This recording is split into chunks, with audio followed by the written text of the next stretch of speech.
Class 6 এর English grammar ক্লাসে তোমাদের সবাইকে স্বাগতম। আজকের এই ক্লাসে আমরা ইউনিট 2 এর lesson for present perfect tense, ঠিক আছে, 32 পৃষ্ঠার যে কাজগুলো রয়েছে আমরা সেগুলো করব এবং প্রেজেন্ট পারফেক্ট টেন্স সম্পর্কিত যা যা বলা হয়েছে সবকিছু বাংলা অনুবাদ সহকারে তোমাদের সবকিছু সুন্দরভাবে বুঝিয়ে দেওয়ার চেষ্টা করব। যদি কোনো ভুল ত্রুটি থাকে তাহলে অবশ্যই ক্ষমার দৃষ্টিতে দেখবা। তো দেখো, ফার্স্ট প্রশ্ন বলা হয়েছে রিড দ্য ফ্লোয়িং কনভারসেশন, মানে এই নিচের কথোপকথনগুলো পড়ো and noticed the time reference of the action verb, এবং কি করো নোটিস করো, ঠিক আছে, যে অ্যাকশন ভার্ব কোনগুলো বা কাজ হচ্ছে, কোনগুলো কাজ করা হচ্ছে, and the verb structure in the sentence, এবং তাই ভার্বের স্ট্রাকচারটা কি হচ্ছে। আচ্ছা, সর্বপ্রথম যদি আমি খেয়াল করি, টিচার বলছে have you done your homework, তুমি কি তোমার কাজ করেছো। সেক্ষেত্রে এই প্রথম আছে হ্যাভ, যেটাকে আমরা বলি অক্সিলারি ভার্ব, ঠিক আছে, যেটাকে আমরা বলি অক্সিলারি ভার্ব, এবং ডান এটাকে আমরা বলি অ্যাকশন ভার্ব, ঠিক আছে। আচ্ছা, আমরা নোটিস করলাম, আমরা নোটিস করে দাগ দিয়ে রাখছি, প্রত্যেকটা লাইন পড়বো, দাগ দিব, তারপর নিচে যেভাবে বলবে সেই অনুপাতে আমরা কাজ করব, ঠিক আছে। স্টুডেন্ট ইয়েস স্যার, হ্যাঁ স্যার। আই হ্যাভ ডান ইট, হ্যাঁ আমি এটা করেছি। সেক্ষেত্রে এখানে দেখো হ্যাভ আছে, হ্যাভ এর সাথে ডান আছে। হ্যাভ নরমালি অক্সিলারি ভার্ব, আর ডান হলো তোমার অ্যাকশন ভার্ব, এবং ডান দুইটাই দেখো V3 ফর্মে রয়েছে। কি V3 ফর্মে রয়েছে। Teacher how many paragraphs have you written, তুমি কতগুলো প্যারাগ্রাফ লিখেছো। সেক্ষেত্রে হ্যাভ হলো তোমার কি ভার্ব, হ্যাভ হলো তোমার অক্সিলারি ভার্ব, আর রিটেন হলো তোমার অ্যাকশন ভার্ব বা মূল verb. Student I have written 3 paragraphs, আমি 3টা প্যারাগ্রাফস লিখেছি। সেক্ষেত্রে হ্যাভ, ঠিক আছে, তারপরে কি আছে রিটেন, হ্যাভ অক্সিলারি ভার্ব, আর রিটেন হলো অ্যাকশন ভার্ব বা মূল ভার্ব। তারপর টিচার, দেখো এখানে প্রত্যেকটা ভার্ব কিন্তু V3 ফর্মে রয়েছে, ঠিক আছে। Have you brought your homework, তুমি কি তোমার বাড়ির কাজ নিয়ে এসেছো। সেক্ষেত্রে হ্যাভ তোমার অক্সিলারি ভার্ব, ঠিক আছে, আর ব্রট এটা হলো তোমার কি অ্যাকশন ভার্ব, এবং এটাও কিন্তু V3 ফর্মে রয়েছে। স্টুডেন্ট ইয়েস আই অ্যাম, হ্যাঁ আমি এনেছি। আচ্ছা, এটা হলো আমাদের নোটিস করলাম। এবার দেখি এরা কি বলছে। নোটিস দ্যাট, তুমি নোটিস করেছো অ্যাজ ভার্ব, এই ভার্বগুলোতে in the dialogue mention a complete action, মানে বলা হয়েছে এই ডায়লগগুলোতে একটা কমপ্লিট বা সম্পূর্ণ একটা কাজ বোঝানো হয়েছে, ঠিক আছে। The action verb action is over, but মানে এখানে কাজটা শেষ হয়েছে, কিন্তু there is still some effect of the action now, কিন্তু কিছু একটা মানে তার ফলাফল আসেনি, এরকম বিষয়টা, ঠিক আছে, যে এখনো তার ফলাফল মানে দাঁড়িয়ে আছে, এরকম বিষয়টা, ঠিক আছে। these are examples of present perfect tense, এই যে এক্সাম্পল গুলো তুমি দেখলা এগুলো সবই প্রেজেন্ট পারফেক্ট টেন্স। তাহলে প্রেজেন্ট পারফেক্ট টেন্স আসলো। তো এরপর আমরা দেখি ভার্ব ফ্রম, মানে ভার্বের যে ফর্ম গুলো ছিল সেটা কি ছিল, দা ভার্ব হ্যাভ হ্যাজ ছিল, মানে সবগুলোতে হ্যাভই ছিল, হ্যাজ তো ছিলই না। আচ্ছা, তারপরেও এখানে হ্যাভ হ্যাজ ছিল। Is the use as a auxiliary verb, মানে বলা হয়েছে যে হ্যাভ হ্যাজ যেটা রয়েছে সেটা কি হিসাবে ব্যবহার হয়েছে, অক্সিলারি ভার্ব। আমি কিন্তু এখানে দাগ দেওয়ার সাথে সাথে বলছিলাম যে হ্যাভ গুলো অক্সিলারি ভার্ব, আর এইটা হলো V3 ফর্মে রয়েছে। আফটার দ্য সাবজেক্ট, মানে সাবজেক্টের পরে হ্যাভ হ্যাজ রয়েছে, যেটা হলো তোমার কি অক্সিলারি ভার্ব। এন্ড দেন তারপরে দ্য পাস্ট পার্টিসিপল ফর্ম, মানে V3 ফর্ম যেটাকে আমরা বলি past participle form of the main verb, মানে মেইন ভার্বে যেটা আছে সেটা হলো পাস্ট পার্টিসিপল ফর্ম ছিল, যেটাকে V3 ইজ গিভেন দেওয়া ছিল। The verb form then is মানে have oblique has plus past participle form, তার মানে স্ট্রাকচারটা কি আসবে, পাস্ট পার্টিসিপল ফর্মের স্ট্রাকচার, সরি পাস্ট পার্টিসিপল না, মানে প্রেজেন্ট পারফেক্ট টেন্সের স্ট্রাকচার হলো হ্যাভ অথবা হ্যাজ প্লাস V3 ফর্ম বা পাস্ট পার্টিসিপল ফর্ম, ঠিক আছে। মনে রাখবা যে কি প্রেজেন্ট পারফেক্ট টেন্স, মানে প্রেজেন্ট পারফেক্ট টেন্সের স্ট্রাকচার হলো কি, স্ট্রাকচারটা তোমরা প্রয়োজনে এই উপরে লিখে নাও, ঠিক আছে। হ্যাভ অথবা হ্যাজ, যেখানে ওইখানে কিন্তু লেখা আছে হ্যাভ অথবা হ্যাজ, বাস একটা জিনিস উপরে রাখলে ওটা তোমার মনে থাকে ভালো, প্লাস V3 বা পাস্ট পার্টিসিপল ফর্ম, এটা একটু লিখে নেবা কষ্ট করে, ঠিক আছে। আচ্ছা, তারপর আমরা দেখি these sentences are examples of the present perfect, এই তো বললাম যে এই যে एग्जांपल গুলো দেওয়া ছিল সেটা প্রেজেন্ট পারফেক্ট টেন্স। এবার বি নাম্বার কাজ, now read the following negative, মানে এটার নিচের নেগেটিভ গুলো পড়ো, এন্ড ইন্টারোগেটিভ সেন্টেন্স, মানে নিচের নেগেটিভ সেন্টেন্স মানে নাবোধক বাক্য, এবং ইন্টারোগেটিভ মানে কোশ্চেন মার্ক বাক্য বা প্রশ্নবোধক সেন্টেন্স গুলো, বাক্যগুলোকে পড়ো in the present perfect tense, যেগুলো হলো প্রেজেন্ট পারফেক্ট টেন্সের, এট লুক এট দেয়ার স্ট্রাকচার, এবং তাদের স্ট্রাকচারটা খেয়াল করো। আচ্ছা, আমরা পড়ি প্রথমে, দেন আমরা স্ট্রাকচারটা খেয়াল করব, ঠিক আছে। এখানে বলছে I have not done my homework, এখানে দেখো হ্যাভ নট আছে এবং তার সাথে কি ভার্বের ভিতরে ফ্রম, তার মানে অক্সিলারি ভার্ব হিসাবে কিন্তু হ্যাভ নট রয়েছে। অক্সিলারি ভার্ব হিসাবে জাস্ট আগেরটাই আছে, জাস্ট অক্সিলারি ভার্বের সাথে নট আছে কিন্তু, মানে হ্যাভ অবলিক হ্যাজ এর সাথে। এখানে বলা হয়েছে আমি আমার হোমওয়ার্ক বা আমি আমার বাড়ির কাজ করিনি। He has not come to class, সে কিন্তু ক্লাসে আসেনি। সেক্ষেত্রে দেখো অক্সিলারি ভার্বের সাথে নট রয়েছে। আচ্ছা, বাকিগুলো সব আগে যেরকম ছিল সেরকমই, এখানে শুধু হ্যাভ অবলিক হ্যাজ এর সাথে একটা নট রয়েছে, ঠিক আছে। He has never told a lie, সে কখনোই মিথ্যা বলে না। সেক্ষেত্রে হ্যাজ এর সাথে একটা নেগেটিভ ওয়ার্ড রয়েছে নেভার, যেটা নটের পরিবর্তে ব্যবহৃত হয়। আচ্ছা, তারপর বলছে হ্যাভ, যেটা অক্সিলারি ভার্ব, আমরা আগেও বলছি। হ্যাভ ইউ ইটেন লাঞ্চ, তুমি কি লাঞ্চ করেছো, এখানে হলো ইটেনটা অক্সিলারি ভার্বটা আগে এসেছে। তো হোয়ার হ্যাজ হি গানস, কোথায় সে গিয়েছে, এখানে যদি খেয়াল করি এই দুটো হলো ইন্টারোগেটিভ সেন্টেন্স, যেহেতু এখানে কোশ্চেন মার্ক রয়েছে তো দুটো ইন্টারোগেটিভ, এন্ড দুইটাতেই অক্সিলারি ভার্বটা প্রথমে রয়েছে। অক্সিলারি ভার্বটা কোথায় রয়েছে, হ্যাভ অথবা হ্যাজ কিন্তু প্রথমে রয়েছে। আর এইটার মধ্যে যদি খেয়াল করি এই তিনটা হলো নেগেটিভ সেন্টেন্স, এই তিনটা হলো নেগেটিভ সেন্টেন্স। এই তিনটার মধ্যে লক্ষণীয় বিষয় হলো হ্যাভ বা হ্যাজ এর পরে একটা নট রয়েছে, হ্যাভ বা হ্যাজ এর পরে একটা নট রয়েছে, এই তো আমরা নোটিস যেটা করার কাম। আচ্ছা, এবার আমরা একটু বেশি চলে গেল, আচ্ছা একটু ওয়েট, অনেকটা পার হয়ে গেলাম মনে হচ্ছে। আচ্ছা, আর এতক্ষণে তোমরা সবাই ভিডিওর কমেন্ট সেকশন সবাই থ্যাংক ইউ ভাই লিখে ফেলো, যারা যারা বুঝতে পেরেছো এবং যারা বুঝতে পারো নাই তারা কমেন্ট সেকশনে লিখবা প্রবলেম ভাই, ঠিক আছে। আই হোপ আমি চেষ্টা করছি তোমাদের ভালোভাবে বুঝিয়ে দেওয়ার যে তোমাদের বই তোমাদের কি বলছে। ইন দ্য নেগেটিভ সেন্টেন্সেস, মানে নেগেটিভ সেন্টেন্স যেগুলো আছে সেগুলা দ্য নেগেটিভ ওয়ার্ড নট অথবা নেভার, মানে একটাতে নেভার আর বাকিগুলোতে নট ব্যবহার করা হয়েছে। Come after the auxiliary verb, মানে বলা হয়েছে অক্সিলারি ভার্বের পরে কি বলা হয়েছে, হ্যাঁ নট অথবা নেভার এসেছে। And in the interrogative auxiliary verb comes before the subject, মানে যখন কি ইন্টারোগেটিভ সেন্টেন্স গঠন করেছে তখন অক্সিলারি ভার্বটা সাবজেক্টের পূর্বে এসেছে, বিফোর মানে পূর্বে আসা, ঠিক আছে। তো আশা করি তুমি কথাগুলো বুঝতে পেরেছো। তার মানে আমি আরেকবার একটু রিপিট করি যদি, তাহলে সেন্টেন্সের স্ট্রাকচারটা কি আসতেছে। ফার্স্ট স্ট্রাকচার হলো সাবজেক্ট বসবে, কি বসবে, সাবজেক্ট প্লাস হ্যাভ ডট অথবা হ্যাজ, মানে হ্যাভ অথবা হ্যাজ, হ্যাভ অথবা হ্যাজ, এটা হলো নেগেটিভ, এটা ঠিক আছে, এটা হলো নেগেটিভ স্ট্রাকচার, হ্যাভ অথবা হ্যাজ, ঠিক আছে। প্লাস একটা নট, নেভার যদিও বসেছে বাট আমরা নট ধরবো, প্লাস ভি3 ফ্রম, এই তো এটা হলো তোমার কিসের স্ট্রাকচার, এই স্ট্রাকচারটা তোমার হলো নেগেটিভের।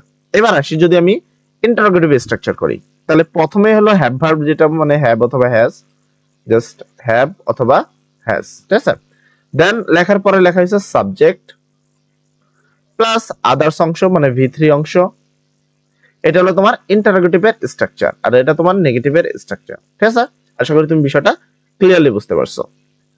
আচ্ছা, এখানে একটা কাজ হয়তো বা দেওয়া আছে, সি নাম্বার বলছে মেক কারেক্ট সেন্টেন্সেস, এখানে সেন্টেন্সটা কারেক্ট করতে হবে in the present perfect tense, এবং প্রেজেন্ট পারফেক্ট টেন্স অনুসারে করতে হবে ইউজিং গিভেন ওয়ার্ড। তো এখানে তোমাকে কি করতে হবে, মানে এই যে ওয়ার্ডগুলো দেওয়া আছে সেই অনুসারে তোমাকে একটা প্রেজেন্ট পারফেক্ট টেন্স গঠন করতে হবে। কি করতে হবে, প্রেজেন্ট পারফেক্ট টেন্স গঠন। তো দেখো এক নাম্বার যদি আমি করি, এর জন্য সর্বপ্রথম আমাদের লাগবে হলো ওয়ার্ড ফাইল। আচ্ছা, 1 মিনিট দাঁড়াবা, কারণ আমাদের এখানে ওয়ার্ড ফাইল ছাড়া তো আসলে বোঝানো সম্ভব হয় না। তো এতক্ষণে তোমরা সবাই চ্যানেলটি সাবস্ক্রাইব করে দিবা, এবং যারা কোনো কিছু বুঝতে পারছো না বা বুঝতে কোনো সমস্যা হচ্ছে তারা অবশ্যই অবশ্যই, ঠিক আছে, নিচে ভিডিও কমেন্ট সেকশন লিখবা থ্যাংক ইউ ভাইয়া।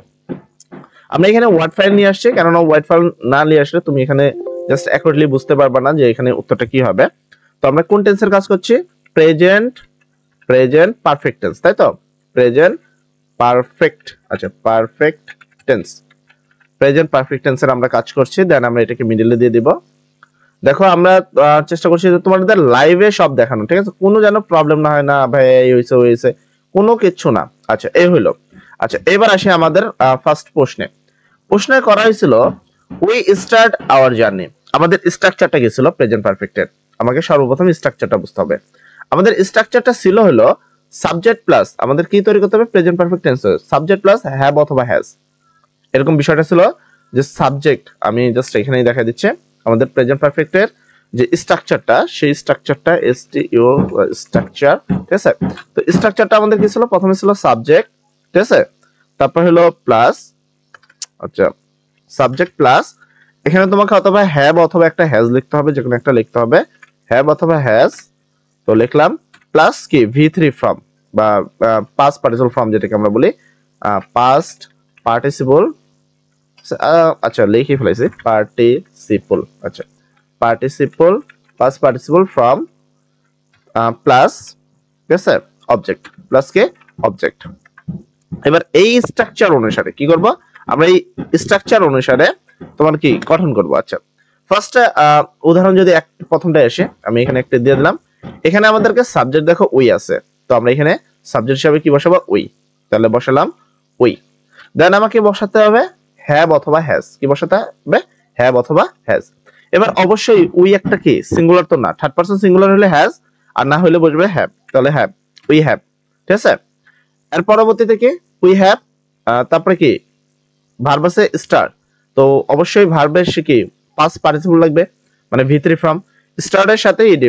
মেন কথা হলো সবসময় মনে রাখবা যে ম্যাক্সিমাম V3 ফর্ম হলো ইডি যুক্ত করা, তাহলে আমাদের হয়ে গেল পাস্ট পার্টিসিপল ফর্ম প্লাস কি অবজেক্ট।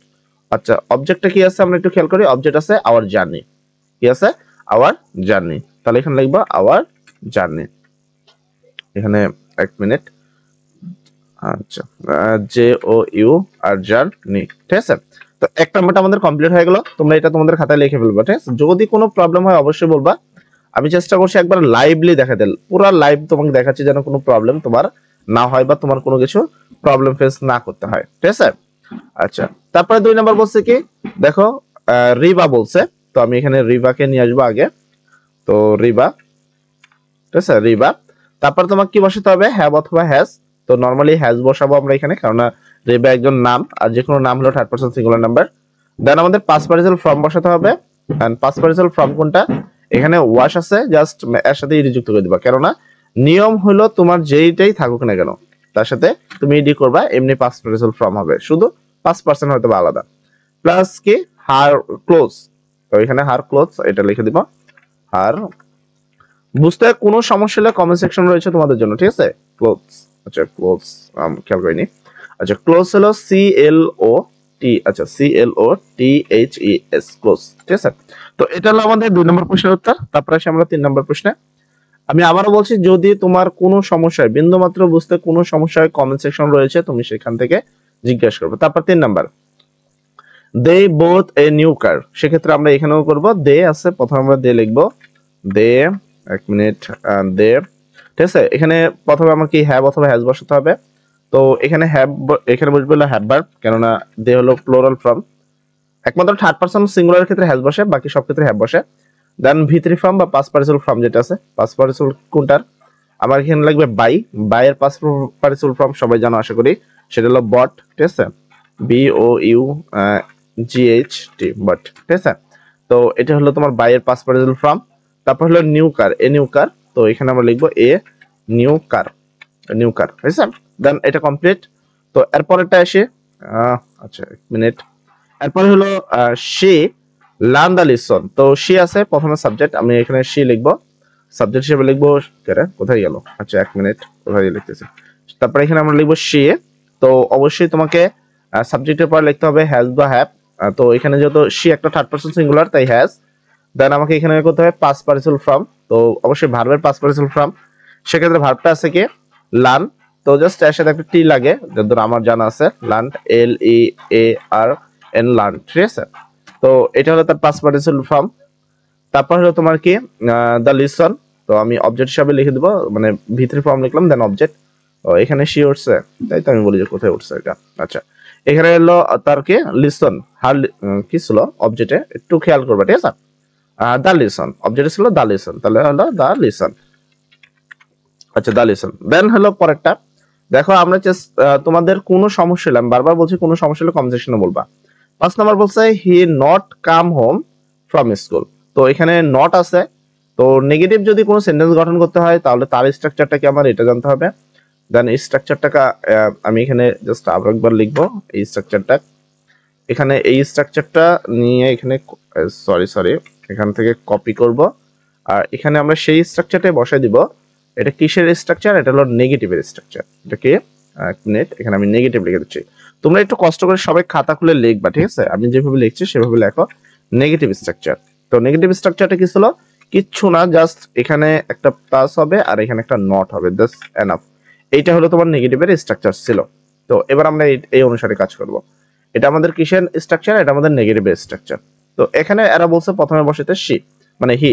তাহলে আমি এখানে বসাবো প্রথমে হলো দেন হি, দেন ওরা নট লিখছে, নট তো হবে না, নট মানে হলো নেগেটিভ, নেগেটিভ হয় হ্যাভেল যে কোনো একটা লিখতে হবে। তো সি যেহেতু একটা থার্ড পারসন সিঙ্গুলার নাম্বার তাই হ্যাজ, দেন নেগেটিভের জন্য একটা নট যেটা এখানে দেওয়া ছিল, এই যে এখানে, তো এখানে দেওয়া ছিল। দেন কাম ব্যাক, তো এটারই পাস্ট পার্টিসিপল ফর্ম লাগবে, আসলে কামের পাস্ট পার্টিসিপল বা ভি3 ফর্ম এটাই, কাম ব্যাক। দেন বাকি যা আছে তাই, বাকি কি আছে এখানে তুমি দেখে নাও। এখানে আছে হলো ফ্রম দ্য স্কুল, তো এখানে জাস্ট এখানে ফ্রম দ্য স্কুল লিখে দেবে, ঠিক আছে? ফ্রম, বানান ভুল হলো, ফ্রম দ্য স্কুল। যদি কোনো মিস্টেক হয়, ঠিক আছে, কোনো মিস্টেক হলে একটু দেখবা, কারণ অনেক ক্ষেত্রে আমাদের ভুল ত্রুটি হয়েই থাকে। তো একটু কোনো মানুষ আসলে একবারে অ্যাকুরেট না, আমি তোমাকে শিখাতে তো পারবো সব, অনেক ক্ষেত্রে দেখো একটা বানান হঠাৎ করে ভুল হয়ে গেল, লাইভ লিক করতে গেলে অনেক কিছু হয়ে যায় কিন্তু, ঠিক আছে, সেটা খেয়াল রাখতে হবে। তারপর হলো লাস্ট এটা, ইউ টেক এ বাথ। আচ্ছা, সেক্ষেত্রে তুমি আগে তো লিখবা ইউ আছে তোমার সাবজেক্ট, দেন তুমি ইউ লিখবা তোমার সাবজেক্ট, দেন অবশ্যই হ্যাভ, যেহেতু ইউ তোমার থার্ড পারসন সিঙ্গুলার না। দেন হলো টেক, টেকের হলো পাস্ট ফর্ম হলো টেকেন, পাস্ট ফর্ম হলো টেকেন। তারপর বলছিল বোথ, সম্ভবত বোথই বলছিল নাকি, এ বাথ না, এ টেক টোকেন, আচ্ছা ঠিক আছে, এ বাথ। তো এখানে আমরা লিখে দেবো এ বাথ, বাথ বানান ছিল B A T H, bath. এই তো তোমাদের ফার্স্ট কাজটা আমি করে দিলাম, এখানে অলরেডি ফার্স্ট কাজ হয়ে গেছে। তো আশা করি তুমি সম্পূর্ণ কাজটা বুঝতে পারছো, স্ট্রাকচার গুলো লিখে নিছো। দেন আপাতত আমাদের ক্লাস টাইমটা শেষ হয়ে গেল। দেন আমরা পরবর্তীতে আমরা নেক্সট এখান থেকে শুরু করব। মানে এখানে দেখো write 5 sentence in the present perfect tense describing what you have done the afternoon, মানে তুমি আফটারনুনে কি কি কাজ করবা, তার উপরে তোমাকে একটা কি বলছে, 5টা সেন্টেন্স গঠন করতে বলছে। আচ্ছা, আমরা এটাকে নেক্সট ক্লাসে এখান থেকে শুরু করব। আচ্ছা, আমরা নেক্সট ক্লাসে এখান থেকে শুরু করি, ঠিক আছে? আজকের জন্য এতটুকুই, সবাই ভালো থাকো, সবার জন্য দোয়া করি। আসসালামু আলাইকুম।